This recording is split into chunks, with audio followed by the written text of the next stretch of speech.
I understand there was a question that came up while I wasn't here, so y'all have to tell me what the question was. Sylvia, Senator Garcia, Right. was that yours? Yes, Ursula, there was some discussion on SB 642 by Senator Benincourt. There was some testimony about the fiscal impact, first to the school districts, because I believe that you all said, and I'll just quote directly from the document. Do you all have your fiscal note with you? Yes, ma'am. There would be collectively, school districts would experience a net loss of revenue from students exiting it to attend non-public schools. Were you all able to get with any of the school districts or any of the coalition groups to just try to determine just about how much that would be? Ursula Parks, Legislative Budget Board. I think we did not talk directly to districts on this, but really, the way the mechanism of this and the other bills works is by saying that this is funding, it's essentially the money is following the student, right? So if that student was in the public school system, they would be drawing state aid. They would have an entitlement based on this, but that is now following out. That local district is no longer educating that student nor earning entitlement for them. So there's a loss of revenue locally associated with that shift of money going not to the public school where that child would otherwise be, but into the private setting. So there would be a negative loss. Yeah, what we've stated here is that collectively there would be a loss of revenue to school districts associated with this. That's just the mechanism of how these bills work. So it would be true to say, if someone said that there is a negative impact to local school districts. No, what the fiscal note says is that collectively school districts would experience a net loss of revenue. And that's what the note says, and that would be our comment on it. All right. Now, what about the explain to me how the tax credit is going to work on the state premium tax and the margins tax.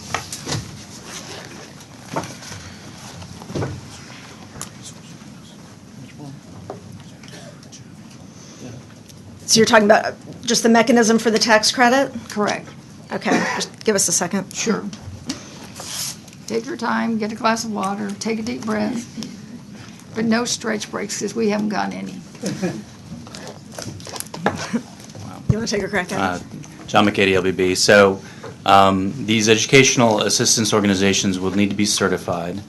And once that's the case, and once there is, I guess, a donation from those organizations, the controller will recognize that and grant a credit to those organizations, either for franchise tax or insurance premium tax credit, up to 50% of that entity's tax liability. So when you say credit, that means that they will pay that amount less in those two particular taxes. That's correct. Which then means that those dollars would be a loss in terms of revenues to the state. That's correct. So there is a loss in revenue to the state. Well, what I think the fiscal note shows in the grand scheme of things is that loss of tax revenue to the state is outweighed by the savings to the state through the foundation school program, because of those students that the state no longer has to pay are leaving the public system and going into the private system. Right, So well, there is a loss of tax revenue. There's a savings, however, that's larger in, I think, over the years. It's larger than that in terms of savings to the state in public education, savings to the state in terms of what we have to pay out through the foundation school program to public schools. So we note that in a couple of ways in the fiscal note. So the tables reflect the revenue loss and the costs. I'm at page 2 of that chart now. Sure. Could you walk me through that one then, please? So the 5-year impact chart? Yes, ma'am.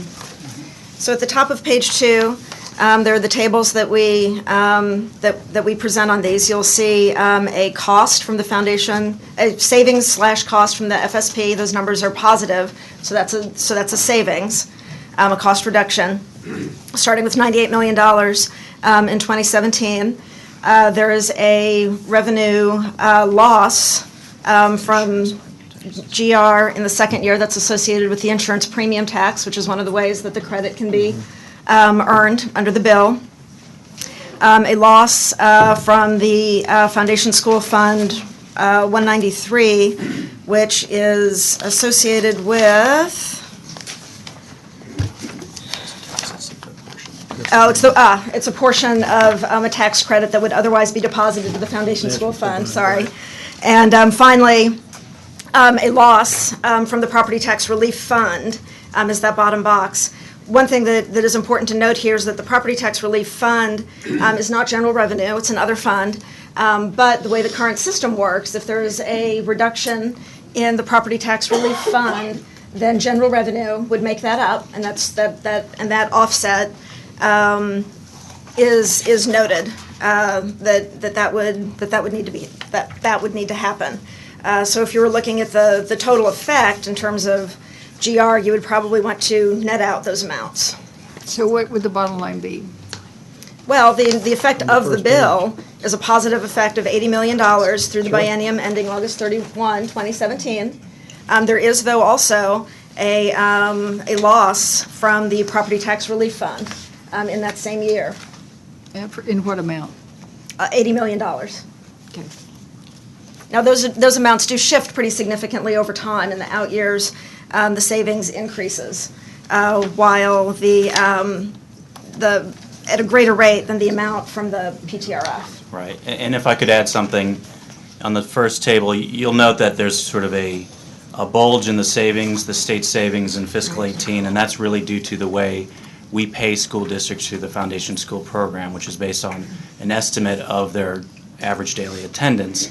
Since we don't know what students are leaving which districts because of the program, we will be essentially overpaying those districts throughout 16 and 17 and have to recover those funds, and a lot of that recovery will happen in 18.